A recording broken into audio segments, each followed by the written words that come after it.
Of course, before I could do any of these things, I had to become an American citizen, which happened about 4 months ago. Thank you. It is. Yay. It is, I'm sure you'll agree, a fine time in history to be an American. But it gives me all the rights and privileges accorded to us in the Constitution that I didn't previously have. I lived in San Francisco for like 10 years, wasn't allowed to vote on anything at all. Wasn't allowed to vote in American Idol. If I was at someone's house and they were ordering takeout food and they were saying, who wants Thai food, who wants pizza, who wants Thai food, who wants pizza, I'd be like, pizza, pizza, pizza.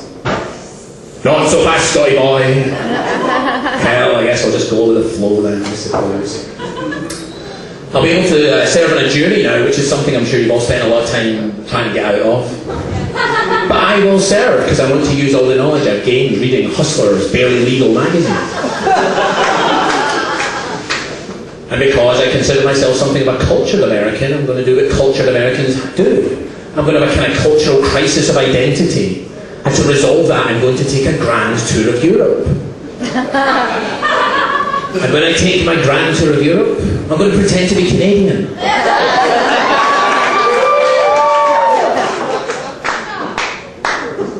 Of course, having been American for 4 whole months now, my primary job is to keep the Mexicans out, right?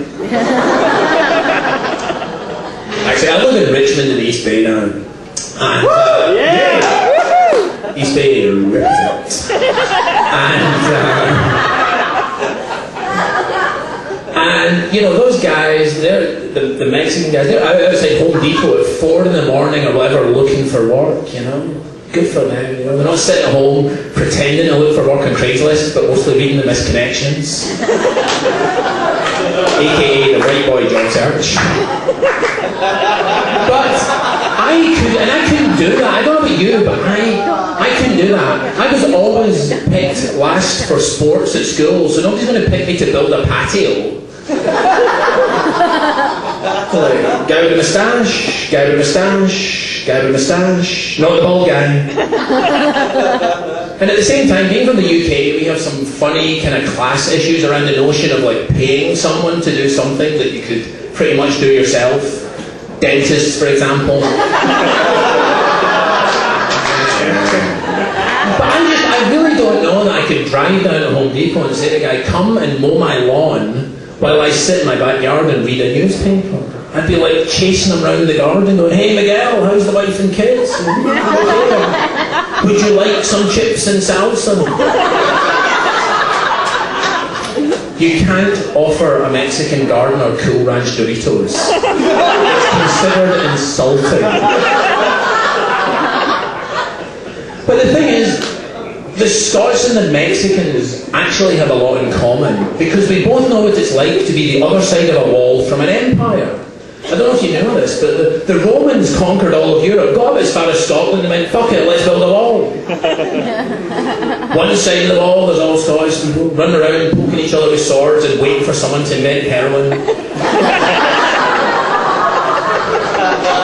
The other side of the wall, the Romans are, you know, having parties and orgies, and they're down, you know, they're eating exotic things like, you know, kangaroo pouches stuffed with ocelot brains. Then it's straight out of the vomitorium to throw it all up so you can do it all again. It's like being backstage at an Olsen Twins concert. Oh, yeah. But this is true, you know. And like literally, and the Romans are all running around in these chariots, these sports utility chariots. And they never go off-road. This is a fact. The Romans built the roads in the UK. That's an interesting fact you can use to try and get out your next traffic ticket. Did you know the Romans built the road? Well, a blowjob? No. Anyway. And then, of course, you know, what happens in the end? They run out of chariot fuel during the Great Hay Crisis of 307 AD.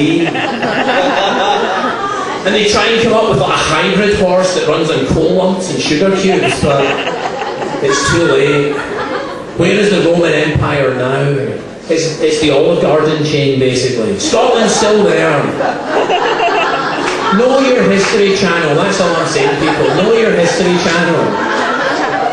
Before all that's left of America is like 3 McDonald's in downtown Dubai. Anyway. So, My boss had to talk to me about my internet use the other day. She was like, Mark, would you pull up your pants and see me in my office? And I went in to see her.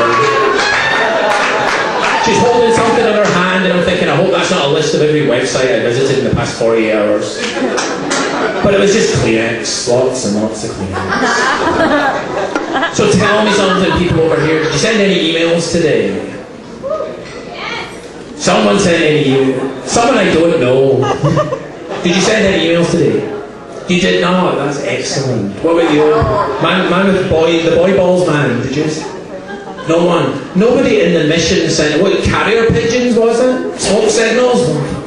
Did anybody send an email today? Or yes! Thank Christ for that, or you're not hearing the joke.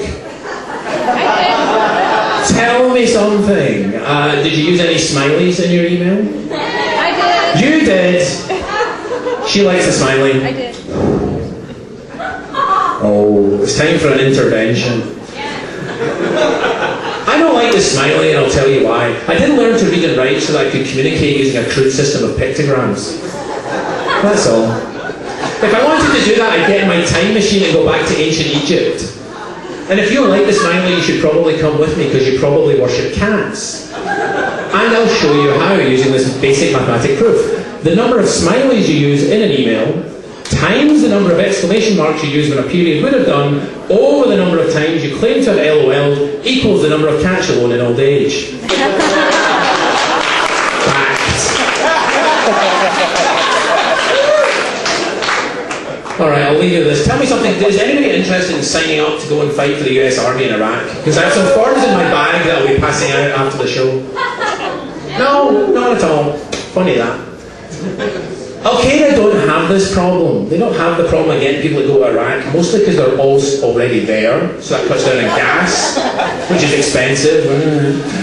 They don't have that problem, and I think we know why, because they've got this great marketing scheme in place. If you're fighting for Al-Qaeda and you get blown up, shot, whatever, you go upstairs, what do you get?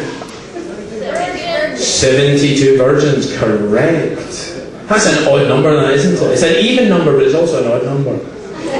I think what happened is they were like road testing it for the first time. They got to about 70, and the guy who's road testing is like, I can't fuck another virgin. And the guy with the clipboard's like, there's twins outside. He's like, fuck it, send them in.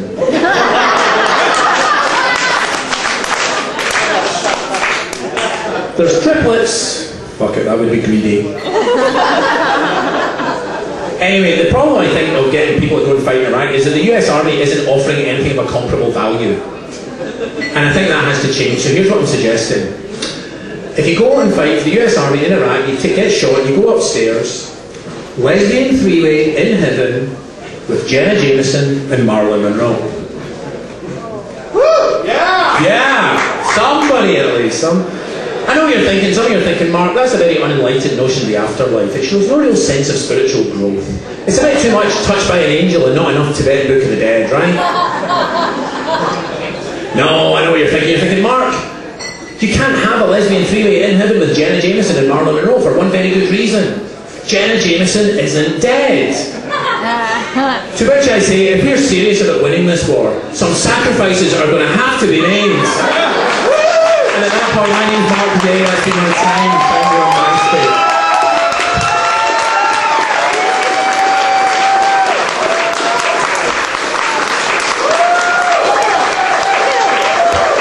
Mark Day, ladies and gentlemen.